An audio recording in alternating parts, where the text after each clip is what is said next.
welcome to another episode of In the Art Scene. Yeah, and we are on season 2 already. And we are recording not on Zoom, we are trying Zencastr, courtesy to Tyler James Berger. Thank you for the tip. And if you guys have not listened to his podcast that unfortunately he doesn't produce anymore, it's called Lifting the Iceberg. You'll find a lot of cool inspiration out there. So go check it out. It's still on Apple Podcasts and anywhere you can catch your podcasts. And we're talking to Cori and Winn today about something very interesting that they are doing as a creative couple. Hi, guys. Hello. Hi, so glad we're here. Why don't we start with how you all got connected? We got connected with artwork. I started working.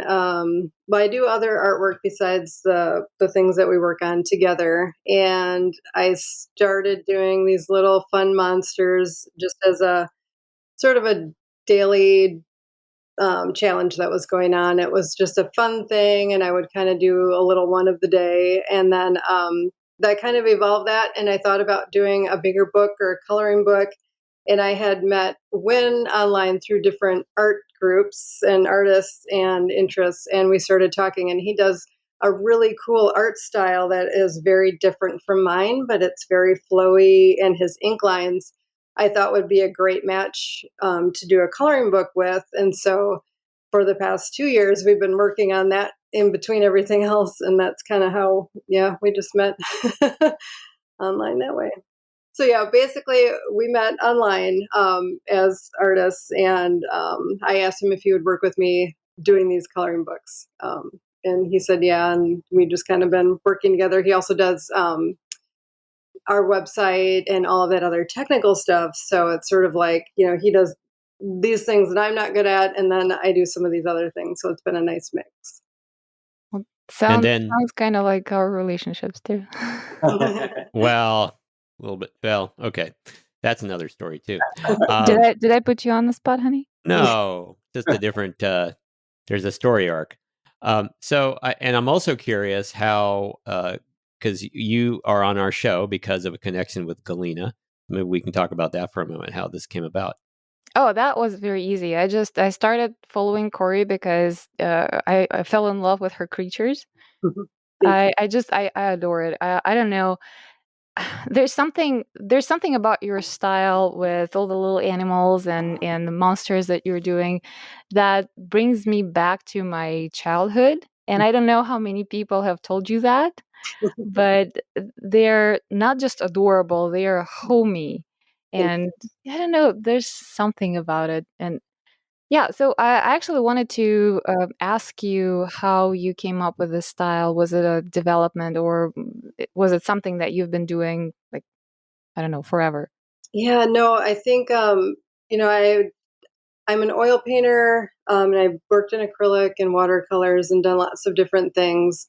I also I love picture books. And so, I kind of have that, multi-interest in my work. But the Beasts were simply somebody had a drawing challenge with a different theme each day. And so I would do one, and they sort of developed and evolved, and I just had fun with them. And I would go to shows, and people really enjoyed them, and kids loved them, and grown-ups loved them. And so to me, they're just more of a fun thing. And then inserting the science portion of it is, it's like the learning and the fun, and, fantasy and science all together. And I think the styles kind of evolved a little bit. And I think Winn has really actually also helped sort of, I do all the sketches, and I give him really roughs, and I'm messier in my work, and he's very refined, and he cleans everything up so nicely and puts this wonderful line on it. So I think, together that just kind of brings them together.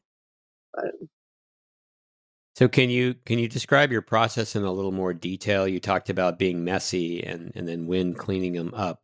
How does that work? You get it to a certain point and it looks a certain way, and then you hand it over to Winn, and what technique gets applied to get to this final product, which really looks crisp and I love it. There's a lot of depth to it.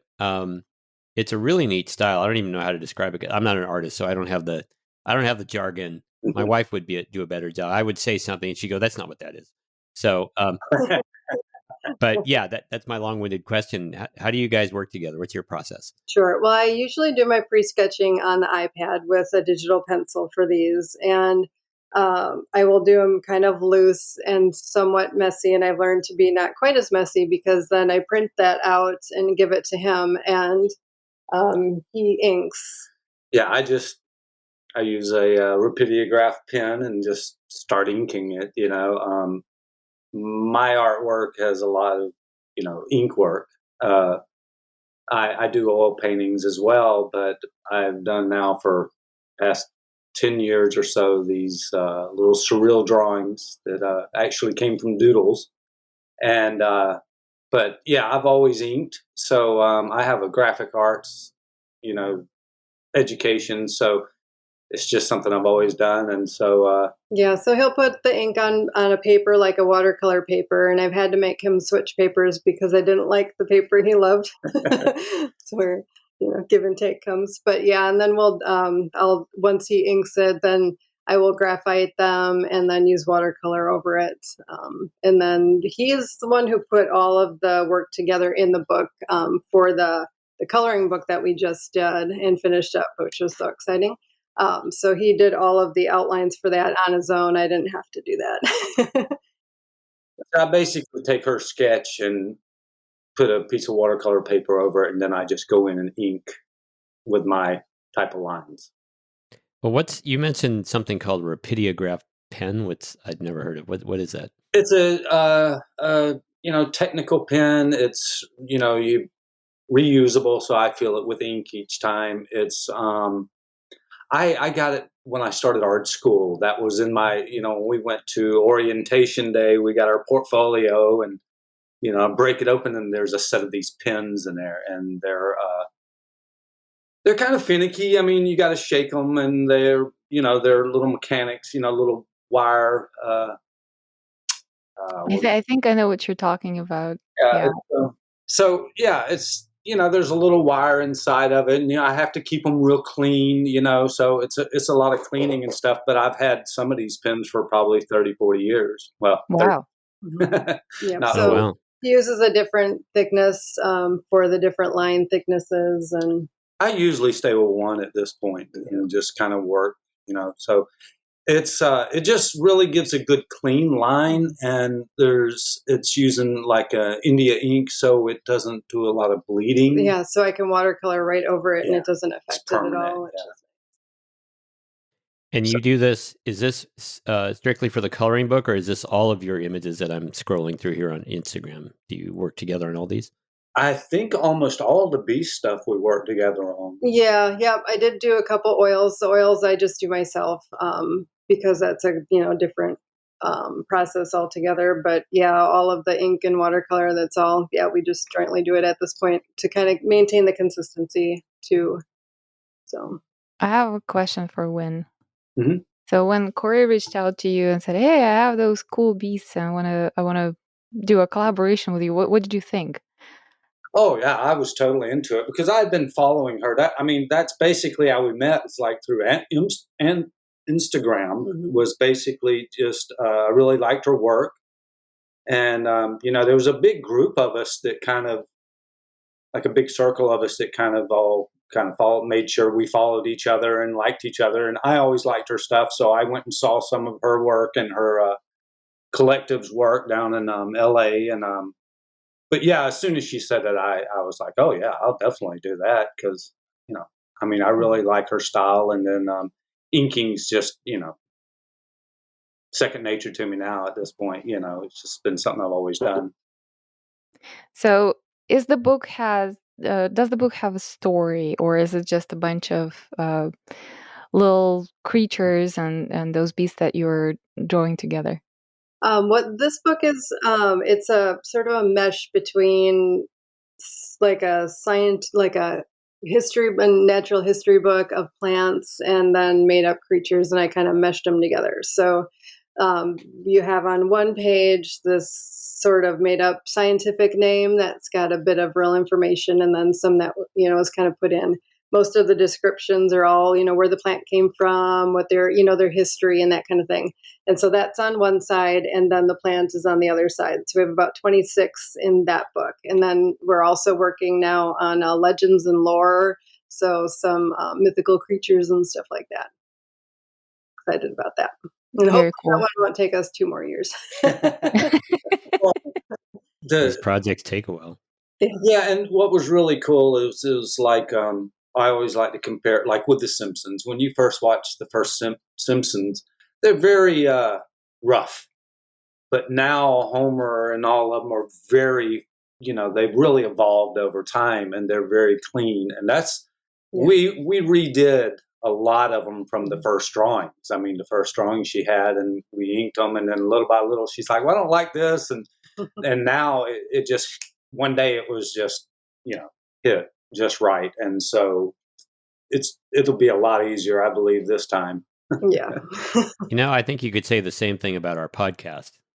Looking back, they're going to say how rough our initial recording sounded and how much better they got over the years. So I wanted to ask you, are you both full-time artists, or do you have other gigs that you do as well?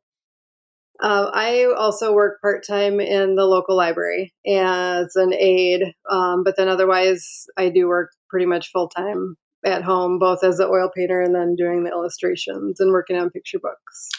And this is all I've ever known. I have a graphic arts degree, and so I've done that and fine art illustrations and stuff all my life. I've never done anything else. Cori, do you also have a fine art degree? Yes, I do. BFA, MFA? BFA. Can you describe how much of your work is the stuff that you want to work on, and how much of it maybe is commissioned, or is there anything that's commercial? How do you split your time? I think mine is, I kind of fluctuate between the commissions and personal, and this last year has been really crazy and turned upside down. I used to do a lot more gallery work, and everything just kind of disappeared. And I went to, instead of doing, big paintings and projects for galleries and stuff like that were coming up and commissions to, everything disappeared. So I really had a hard time even working for a while. And I started just doing small watercolors, these, little birds, things that I enjoyed because it was a super stressful time and people enjoyed seeing them. And so that kind of, and so now after this past year and a half, I feel like I'm really trying to, spend part of my time on my fine artwork, and I have a goal in mind of, I want to get a body of work and kind of get rolling again. And then, the illustrations, we kind of have a system going now. We did this first book, and we have a next one, in the works. And, but then, it's always that life balance. So many times I can't feel okay sitting down and relaxing, or let's take a vacation. I just feel like, every moment needs to be productive, and, productive, equating to making money, or, getting further. So trying to find that balance, setting up newsletters, setting up a system of, what I can work on, and then having a cutoff day each day, and things like that. Yeah, So realities of being a small business owner. Yes, exactly.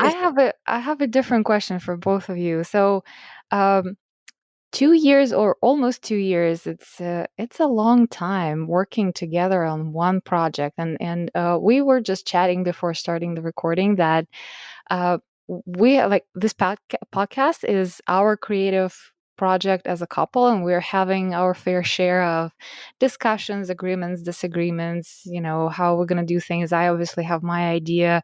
Ron has his technical standards that he's really in control of. So and I wanted we argue all the time.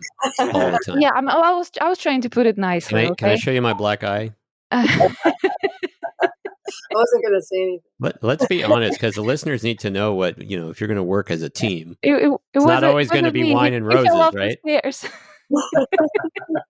You're going to have disagreements sometimes. No, we do a pretty good job, actually. But yeah, I am a little bit I'm a little bit anal. I'm a little bit meticulous about trying to achieve a standard of quality. We're working on it. We're upgrading our mics all the time, and how we record things. Like today, we're trying a different platform, and and I spend maybe more time than she would like finessing, trimming the recordings and getting rid of all the ums and ers and making sure that the sound is clean, removing echo and things like that.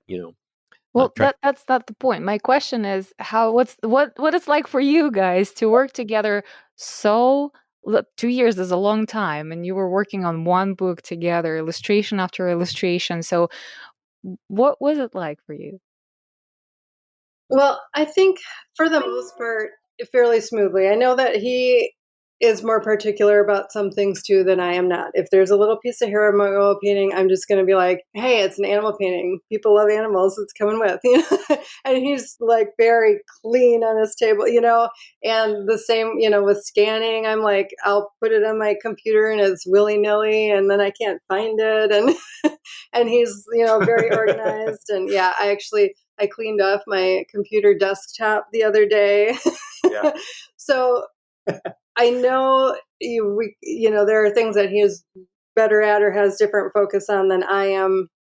And sometimes I let him, just deal with that. But I know the other thing too, because he is more laid back and I am more like, oh my gosh, this needs to get done now. This should have been done 2 weeks ago. So like, as the Kickstarter was wrapping up and I'm like, this should be done and out the door now. And I'm like, did you finish those yet? Did you do those? And tomorrow, he's like, it'll be fine. Yeah. He's like, I'll get it done tomorrow. Yeah. He's like, people expect a little time. There's a little glitch. He had to redo a few things, so I think it's taught me to kind of relax a little bit and that it's going to be okay. But yeah. But I don't think we've ever had any arguments or any really disagreements on everything. I kind of, when it came down to the book, it's her, it's her characters. I wanted to keep it as true as possible. But I don't think we've really had much, Yeah, I think our timing things are the more where we're, yeah. We can relate to that too. Big time. Big time. I want an episode a week. I can do 2 weeks. No, I want an episode a week. We're still not releasing weekly. Yeah. Right. Just so you know. We're working on it. We are working on it. Yeah. For you listeners, let us know. Would you rather it was weekly or is bi-weekly enough? Let us know.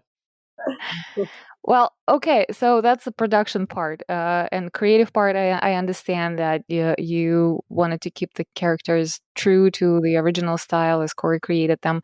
Did you maybe have any anecdotes during your time on working on this project?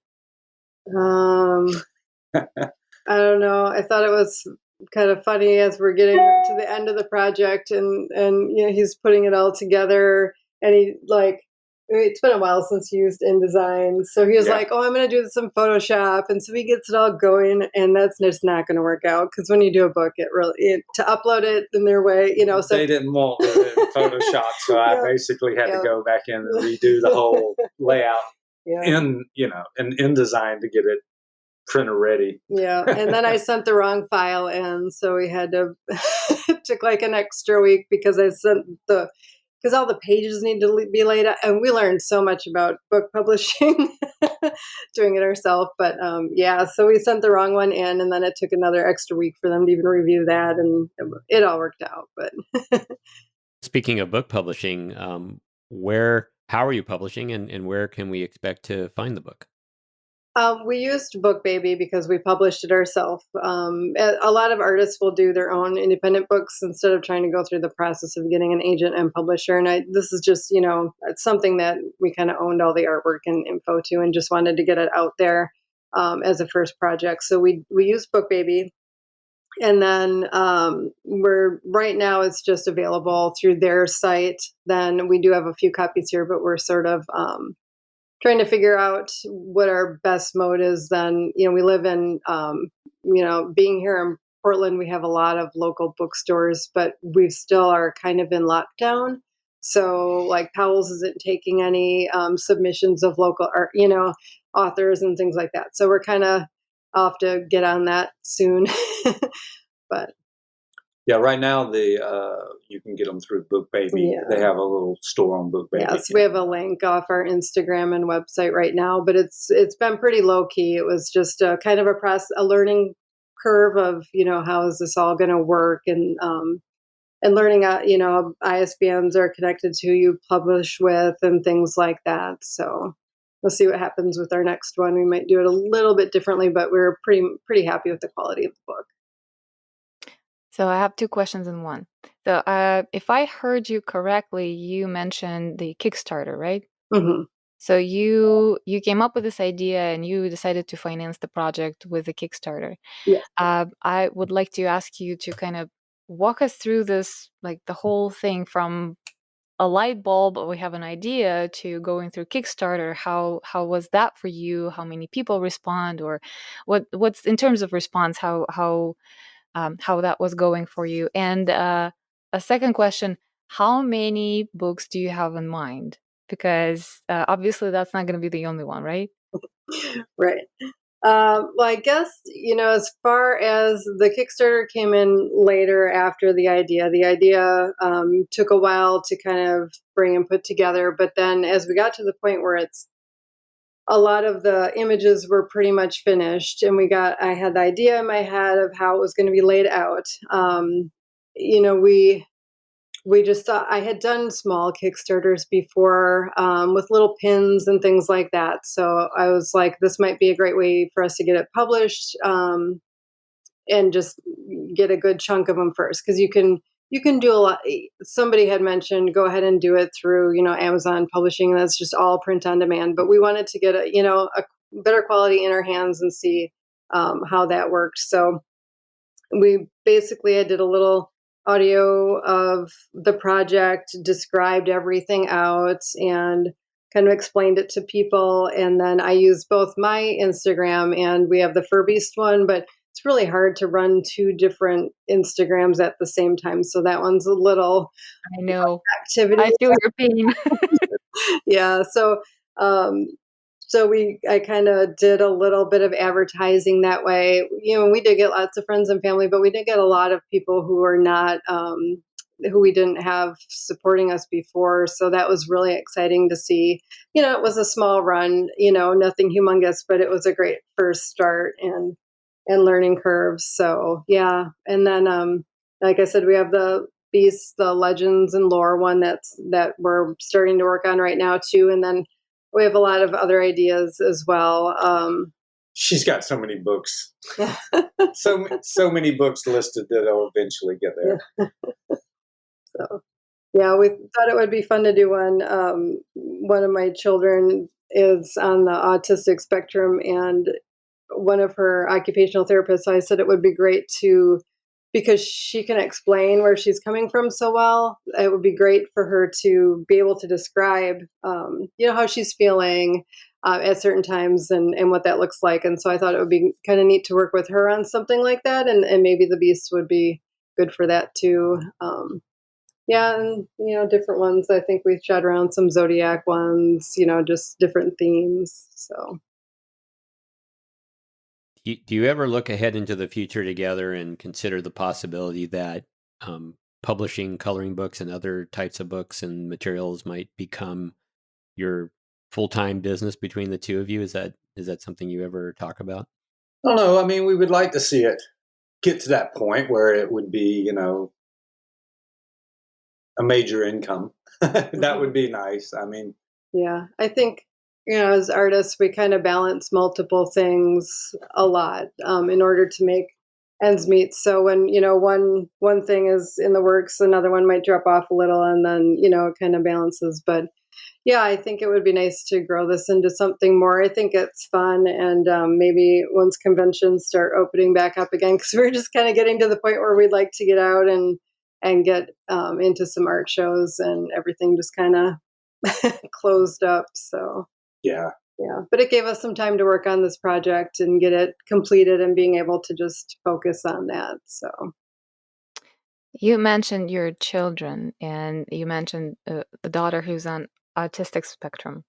So what do they think about the Furbists, and did you get any input from your children, and what role you see this book playing for them, or art in general? Do you do art with your children, and how does it help them, I don't know, discover something in themselves or release, I don't know, frustrations, emotions? Well, my son is not interested in artwork himself, although he appreciates it and is supportive. My daughter, on the other hand, who is on the spectrum, she definitely is a big part of her life. She's a very good artist. Yeah, and we've worked on things before, and she actually used to almost be. She's an adult now and on her own, so she's not in my house and able to put her to work stuffing my cards and envelopes. And she was like would come to shows with me, and then she started bringing her own work to shows, and she actually sewed some Furbeast out of plush and this little monster fur, and yeah, people loved them. But How come they're not on Instagram? Because she'll do a whole bunch of something and then she's done. I think she has just a couple left from a couple years ago. But yeah, I'm like, hey, if you make more, I'll put them out there.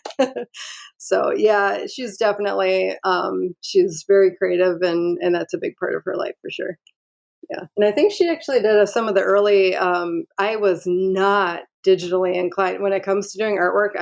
I'm traditional all the way, and so she kind of pushed me into using my iPad more, and was like, "Mom, this would save you a lot of time if you would just do this," And so some of the early Furbeast I was trying to put into the computer and do different things with, and pin designs, and that she would do those instead. I'd be like, "Here, you do this," because I have no idea. So yeah, she's taught me a lot. Let me ask more about that, because I was curious. I geek out on a lot of tech videos, and right now, Apple has just released a brand new iPad that's like super powerful. It's got the same chip as their Macs now, and so everyone's trying to compare the iPad to the Mac. And should you buy a MacBook or should you just buy an iPad now? And but they seem to have different uses for different people, and it seems like even with the new power, the iPad is perfect for creatives, and the MacBook is perfect for other types of applications. And so I was wondering how the adjustment to working with iPad was for you, and how you use it now, what software you use, how you enjoy using it. Because it's a tool, obviously, some people rely solely on digital art and works, exclusively on iPad. So what's it like for you? Well, it was a challenge at first because it feels different, but I will say using the iPad with the Apple Pencil, and depending on which program you're using, it can feel very natural. And because you can basically see, it's not like the tablets where you would write on it and it would be on your screen. I had a very hard time with that. But because you're writing right on it, like it's your medium that you're working with, it's easier to learn. I usually, to keep it simple, I just use like the Adobe Draw, and I just do my simple sketches and lay things out. Even my bigger pieces, I will piece them together and print them out, and then enlarge them or whatever.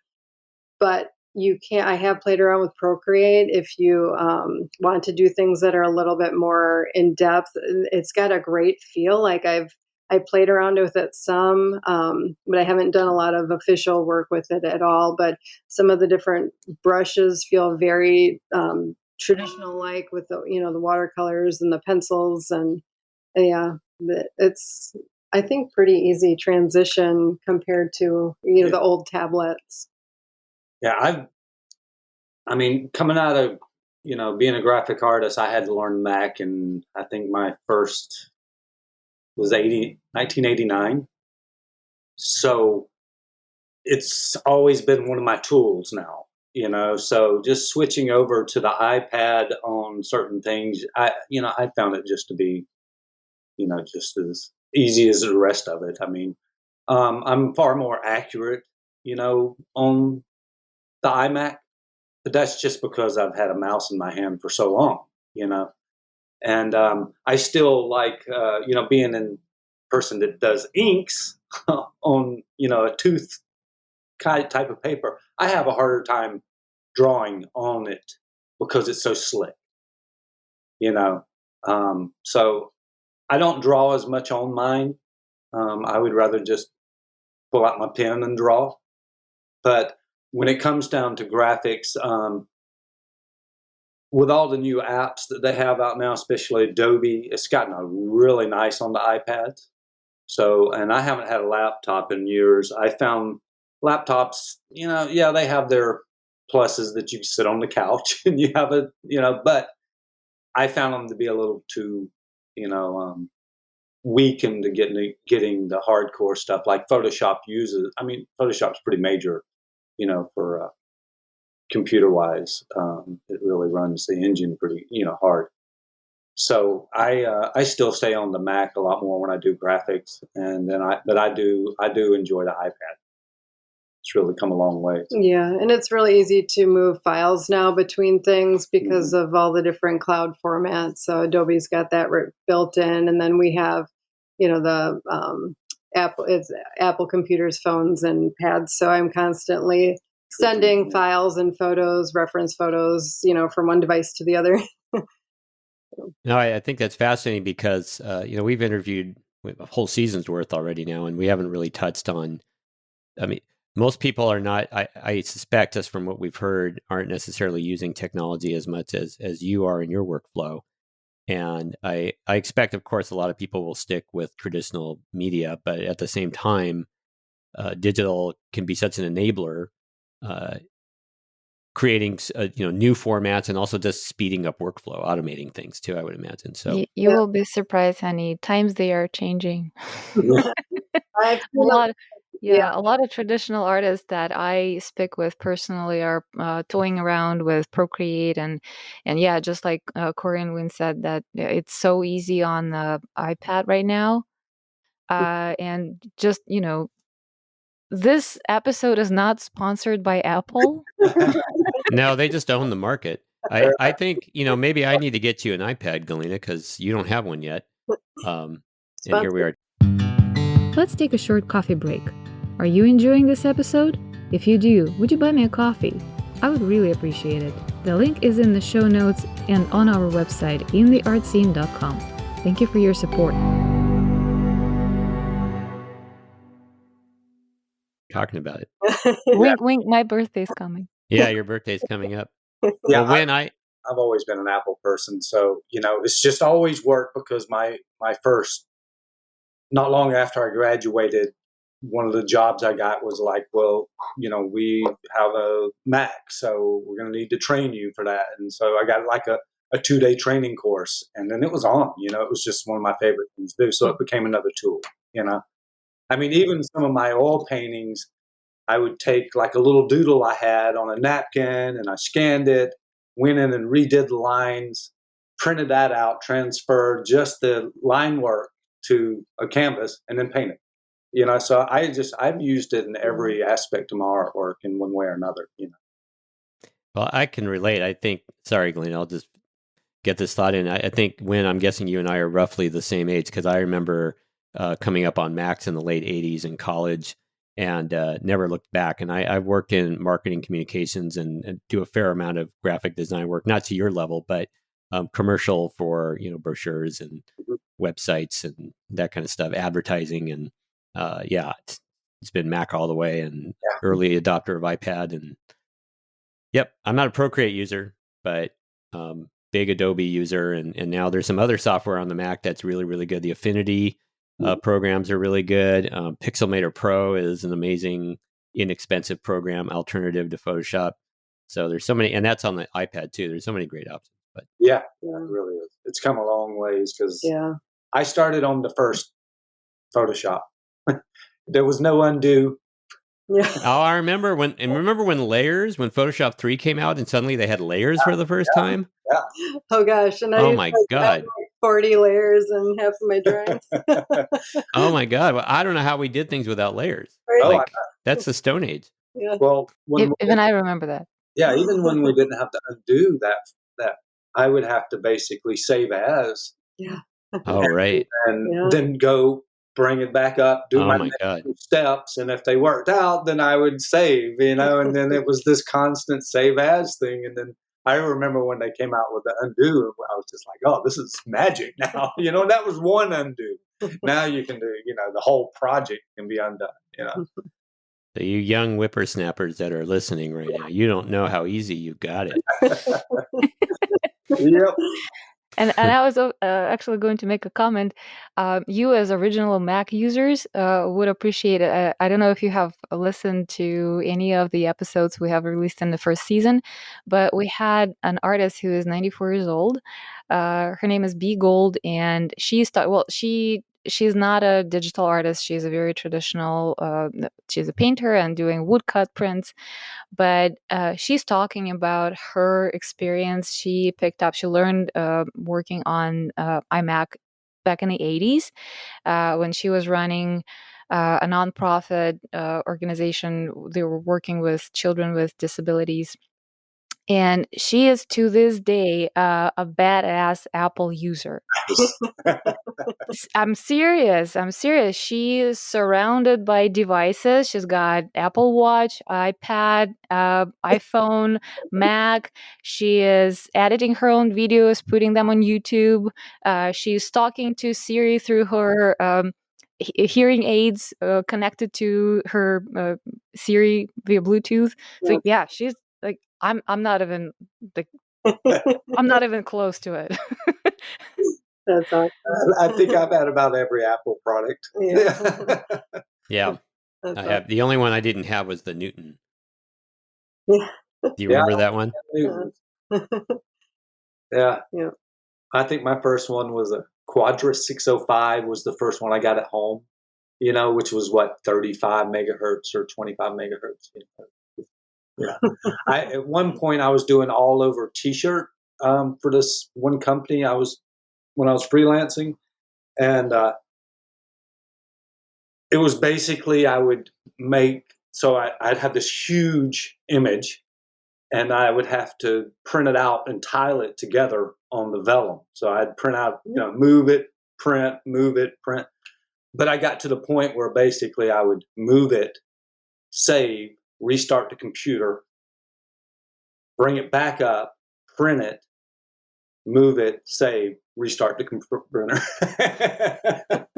and that's the way it went for a little while until then I was like, okay, I'm getting the big Power Mac. I think it was a 9500 at the time, big old tower. Then it was on, I didn't have that problem. But yeah. Every save takes 20 minutes. Yeah.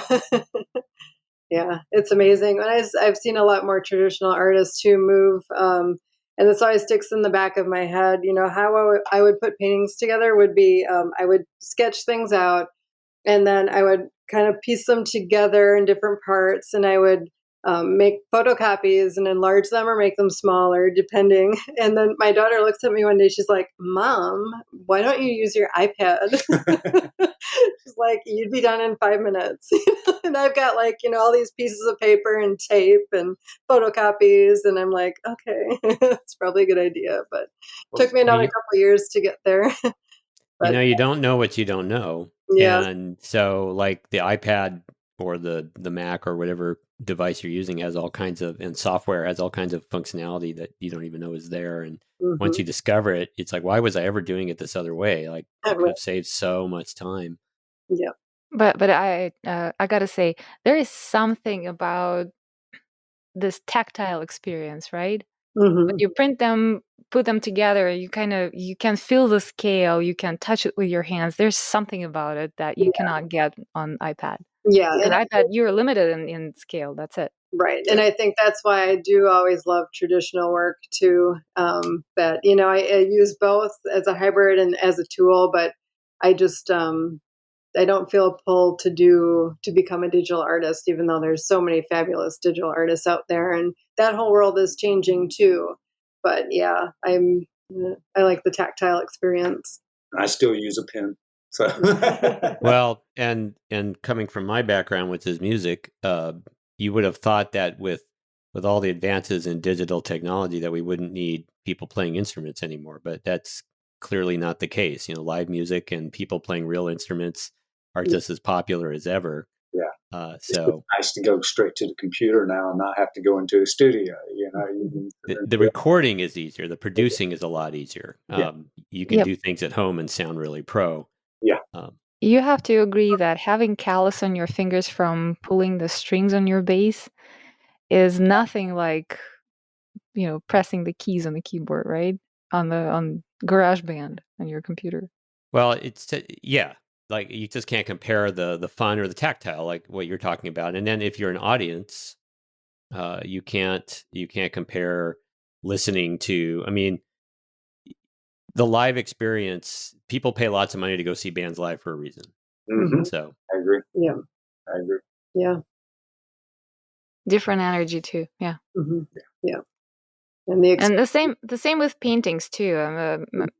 The live paintings, the analog paintings, they project a different kind of energy, and you can't help it. Yeah, and I think that's why when we were doing this book, I really wanted it.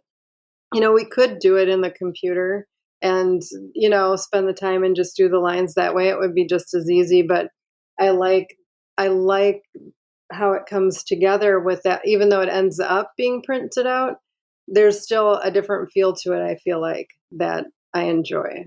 Yeah, and I'd rather ink any day than try to do the same inking on an iPad or on the computer. I mean, I can draw very well on the computer with a mouse, but still, give me a rapidograph, and I think my line work, is far superior. And the textures of the papers you're working on, and or canvases or whatnot, that all comes into play too, I think.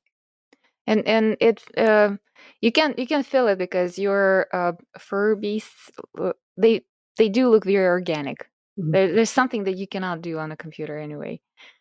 Yeah, I agree. So let me ask you, we have, our podcast is essentially about the answers to 2 questions. And those questions are, how do you succeed as an artist? And how do you enjoy being an artist? Can I ask a different question first? Sure. Okay, put a pin in that. We'll come back to that. Because those 2 questions are usually over wrap up, And I wanted to ask another question. Do you consider this book being an adult coloring book or children coloring book? Or both? I think it's kind of both. I mean, there's a lot of information in there, but I think kids can take on a lot of information. I remember reading Snoopy and learning the word sarcastic when I was super young, and I maybe didn't know what it was, but I remember later. So we do have some Furbeasts in there that are a tobacco plant or whatever, but I consider it's science and it's the world around us. So maybe not everyone is going to be so interested in all the ins and outs and backgrounds of each plant. Some people are very interested in that and others aren't.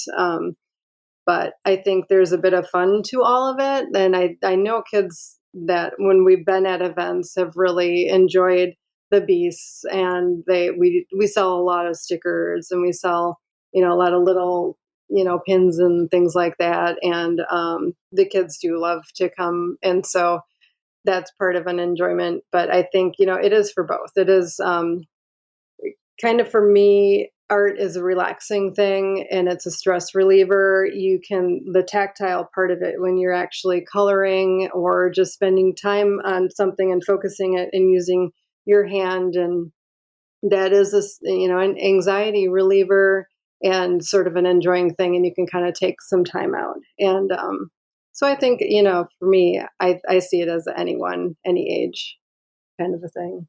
Yeah. You got it. That's probably long-winded. All right, so I have another question before I ask you my questions again. So I'm on bookbaby.com right now. Am I in the right place? It might be easier if you go to our Instagram or the website. Or the website. We do have a link to our book directly. The link to where our book goes. So I'm at Karina Bina, but that's not the right place. No, there's in her profile, there is another link to another profile, Furbeast. Yeah, and I think I have the coloring book link off on that one also. And both of them. And we will make sure to leave all the proper links in the show notes and the adjacent blog posts. So everybody who's listening to this episode, they will have a direct way to go to either of your profiles and find the book where they can find it and see more of the beasts and make a purchase. Well, that's where I was getting to. So I found it. I'm not that challenged. So it's at beacons.page/Corina with 2 N's _Beena, Beena. And then you click on Beastly Botanicals coloring book, available now with exclamation points, because it is exciting. and I see the book, and it looks. I don't even know what to compare this to. I can't say, well, this art looks like or reminds me of, because it really is original. It's fresh. Thank you. Yeah, she does a great job on the characters. I love them. Yeah, and I think it's, bringing the borders and all the other things and the layout that Winn did was great. And, I don't think I could have done this without that other side of, the project. So Yeah, she saw all my borders because of the work that I've been doing the past 10 years have been these ink and color pencil pieces.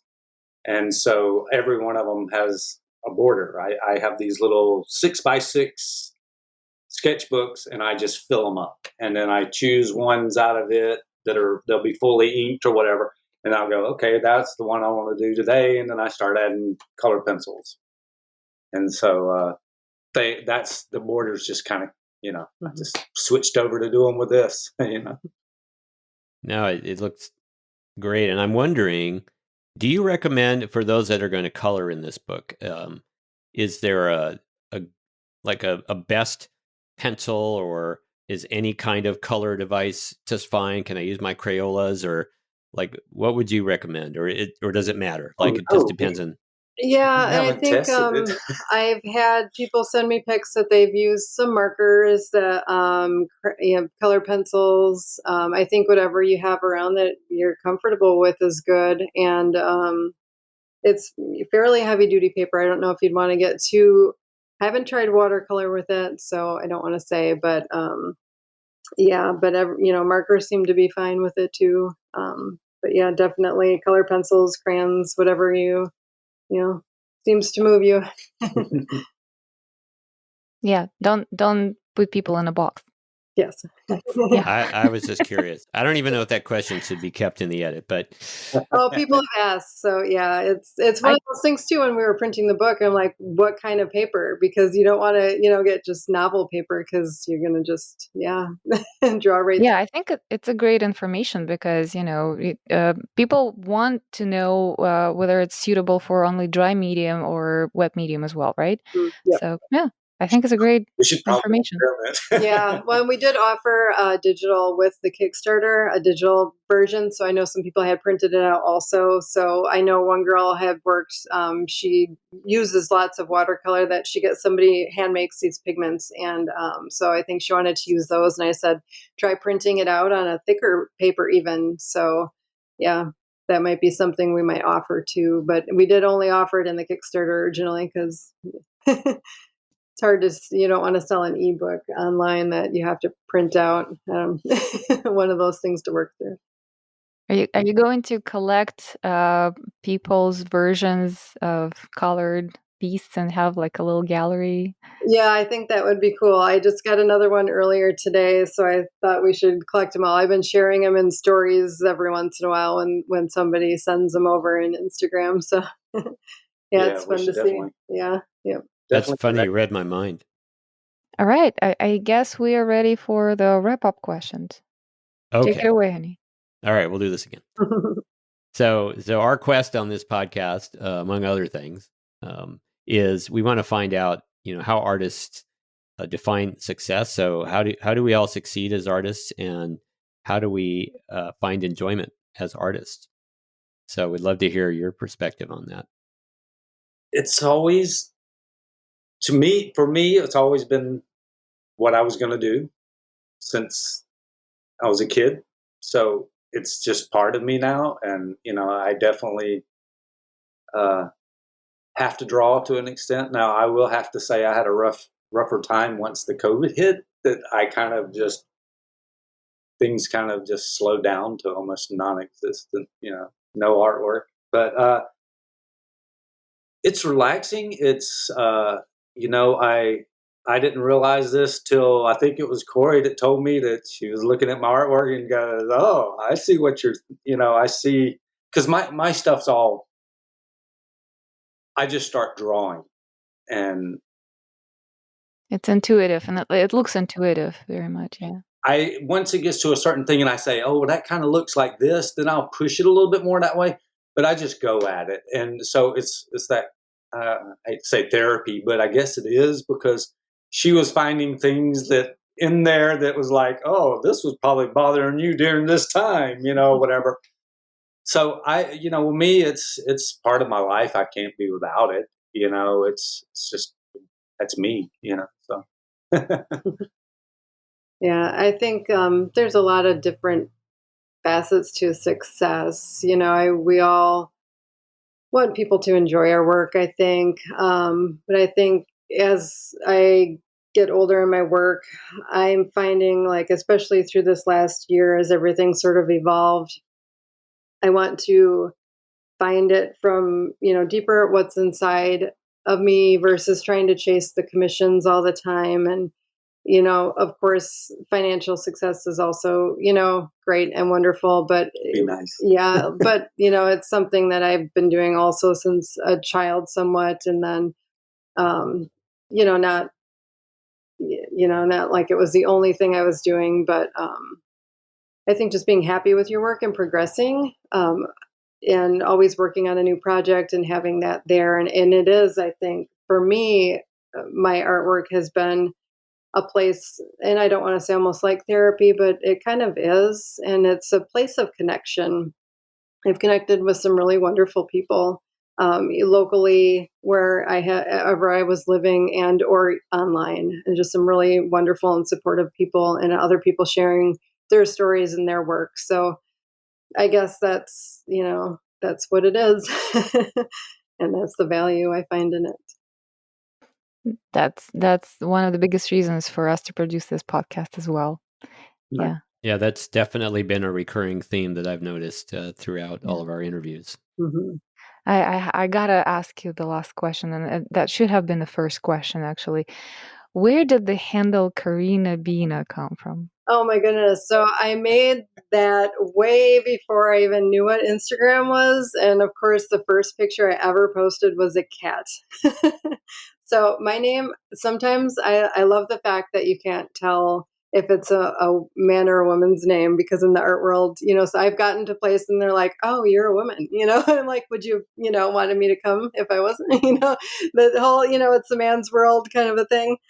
So sometimes it's fun, but, yeah, growing up, my mom said that my dad wanted to name me Corina after the Bob Dylan song, and she said it was too long. So it was just Cori. But then I just came up with that just to be silly mostly. And then it kind of stayed. And then because it stayed, and then I started posting my artwork, now that's where everything ends up.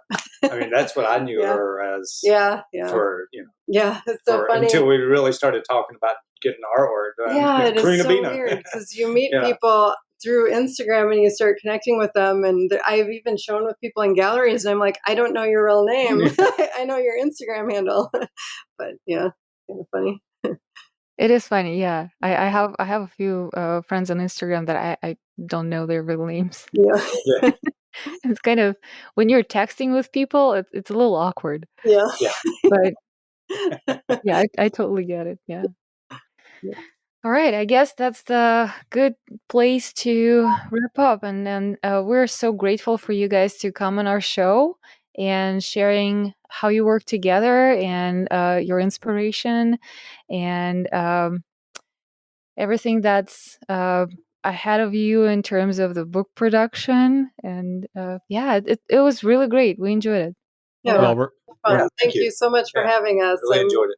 As did we, and we're going to be following you, and I hope you'll stay in touch with us and let us know about your subsequent projects. And we would love to attempt. We've now made a game of attempting this, so we'll see how good the internet time lag is. But we have a sign off that we do, where we say, "And we'll see you in the art scene." So I can cue us off, and then we'll all try to say it at the same time, and we'll just see how it comes out. Okay. Mm-hmm. All right. Yeah, so far we didn't succeed very much, but we keep trying. Well, I think that makes us more charming. Yeah. So we've really enjoyed talking with you, Cori and Winn, and it's been great. We really appreciate you sharing your time with us and your stories and this amazing coloring book and your process. And it was neat to geek out on all things Apple at the same time. Yes. Because I'm a bit of a fanboy too. And we're going to wrap up this awesome episode, and we'll see you in the art scene. But Galena's us in the next room, and she can't even sync with me. So I don't know. I don't think this is going to work. I give up. Well, we're recording on separate tracks, so I that's true. I could totally just sync it up. I could sync it up. I could make it perfect. That's right. No one will know. No one will know. But we are going to have blooper recordings so people can hear our mistakes. That's good. We should release an episode of bloopers. Yeah, you should. I think we should. Sometime. We have more than enough to fill several hours already. Oh, so. That's great. Probably. That's awesome. Thank you so much for having us. Yeah. It was so great to connect. I love you guys. I've listened to a whole bunch of your podcasts so far. I get to work in the morning sometimes by myself, and I'll just put my earbuds in. So thank you. Thank that you is so super much. cool. Appreciate Thank you for saying that. Yeah. It's been neat because it's just hearing the different stories. They've been so uniquely different. So thank you for doing this. We enjoy every minute of it, and we really appreciate you listening, because that's why we're doing it. To share, And to your point earlier, Cori, to connect artists and to kind of grow this community and let artists see that we're all kind of on this same journey together. Mm-hmm. Yeah. Absolutely. All right. Cool. Right. Well, have a great day, and I hope you'll be able to come back to Powell's Bookstore very soon. I've been there. Yeah. It's a great spot. Now, It's legendary. Where are y'all? In Portland? No. We're in San Diego. Oh, okay, cool. Yeah. We don't have any cool bookstores with character like that. Well, I take that back. We do. I take that back. We have a bookstore called Warwick's. This is kind of a cool story. So they're in La Jolla, which is kind of our equivalent of Beverly Hills here in San Diego. Yep. Okay. That's what I saw. Her first piece of artwork in person was in La Jolla. Oh. And, which gallery? Thumbprint? No. Was it Thumbprint or God, it's a little bitty place. Was it Thumbprint? Maybe it was Thumbprint or what's the other one? I don't know. It was a little bitty place. I can't even remember where.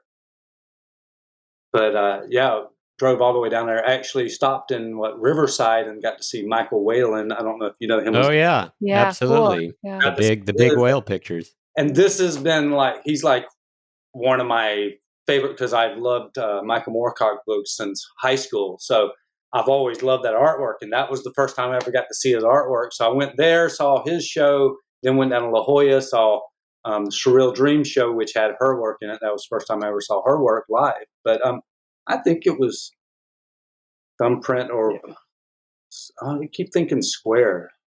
Something Square. I don't know. That was a while back now, but I got to see there was a gallery there that had Dr. Seuss. Oh right, yes. That's there because that was incredible. Because he was such a big influence on my work. And they lived here. So I gotta make a call. So the gallery, whatever gallery that was that had original Cori's artwork, please reach out to us because we want to talk to you.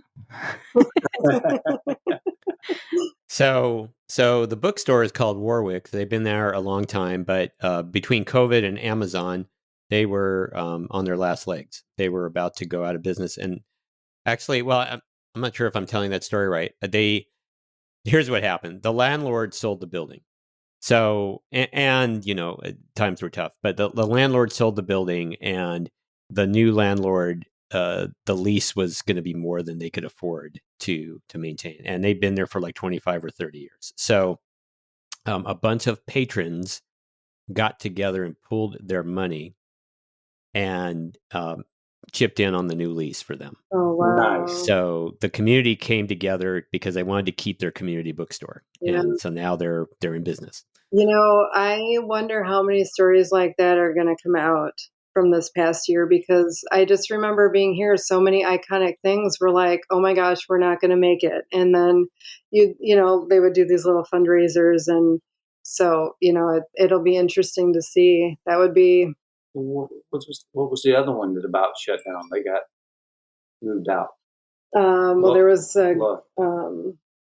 one's there in San Diego too. Yeah, there was a gallery. Can't remember anything. Yeah, La Bodega. La Bodega had the same thing happen too. Yeah, I know. I spoke with the owner. They ended up closing that gallery, and for a while they kind of went virtual, but I think they found a different place. Good. Mm-hmm. Yeah. They're cool people too. I gotta reach out. We're gonna have them on the show too. You should. They are into so many different things, and it looked like they had such a great community. And we both of us showed there lots of people that I knew would. They were just fabulous to work with. That was one of the most wonderful galleries to work with, and they were so open and inviting, and that was part of the reason we were. I would like to super visit that area. I've only been down there once before COVID hit, so hopefully once we can travel again and we're all safe, we'll be able to come down when things open again. Yeah, so just something special about that area, I think. Yeah. Well, that's why I haven't been able to tear myself out of here for the last 30 years that I've lived here. Great artist community, and there's a lot of great art going on down there. Yes. And that was another place. I was in Northern California for years, up in Eureka and Arcata area. Oh. And I had thought about going to San Diego, the next place, when I was ready to get out of there. But I had a friend that was up here in Portland and stuff like that. So. And there you are. Yeah. Well, my brother got his degree at Humboldt State. So. Oh, wow. Nice. Yeah. Beautiful. Yeah. He really liked it up there. That's where I raised my sons. Oh, wow. Arcata. Yeah. Okay. All right. Which I've never been to, so I don't even have a concept of. I know it's green and lush and beautiful. Redwoods and mountains and ocean. Oh, mountains and ocean. So it's really just a unique place. Huh. We should drive up there sometime. Yeah, mountains and ocean. We absolutely have to. Yeah, well, that combines our two favorite things. I love the ocean, and she loves the mountains. So there you go. That's why I moved there, because I'm the same way. I love both, and the redwoods. I have to have both near me. If you go there, let us know. We can meet you. That would be awesome. Yeah, careful what you ask for. Yeah, we'll meet for lunch, and we'll never leave. That's right. We'll start an artist colony up there. Yeah, it's great artist community, and one of my favorite things is going out to the beaches and look for agates. I mean, I'll spend hours. I've spent whole days just, to the next day, my legs hurt from squatting so much and picking up rocks. You have agates on the beaches? Yeah. Honey, we're moving there. Okay. Sounds good. Cool. All right. Well, that was a great addition. Well, maybe we should have some bonus content that they can only listen to somewhere else when we start our Patreon. Oh, there you go. Yeah, we should start thinking about that. Yeah, I'm serious. This is all like some really great sidebar conversations. So Yep, Patreon content. Yeah. See, always thinking. Yeah. How to monetize. Good job. Thanks, guys. Awesome. Well, thank you, everybody, for being with us today. And thank you, Cori and Winn, for sharing so many cool stories with us and sharing your inspiration. And I am excited. We're gonna get a copy of the book for sure. Mm-hmm. For sure. Maybe a few. Maybe those will be gifts for holidays this year. That will be awesome. Yes, That's a great idea. We know a few kids. So everyone, if you are looking for gifts, all the links are going to be in the show notes and in the adjacent blog post. Go check out Cori and Winn's Instagram accounts and their Furbeast's Instagram account. Find the book. That's the best gift you can think about. Well, the book is the best gift in general, right? The book of art, and that inspires your creativity is even better. So don't forget to check us out at intheartscene.com, where you'll find all of this information. You'll see a couple of samples of Cori and Winn's art, links to get the book, and I beat you this time. And it sounds like we're doing the outro all over again. So we'll see you in the art scene. Yeah, let's do it again. Okay, I think we have a good cut. Yeah. Over there. I like that one. That was fun.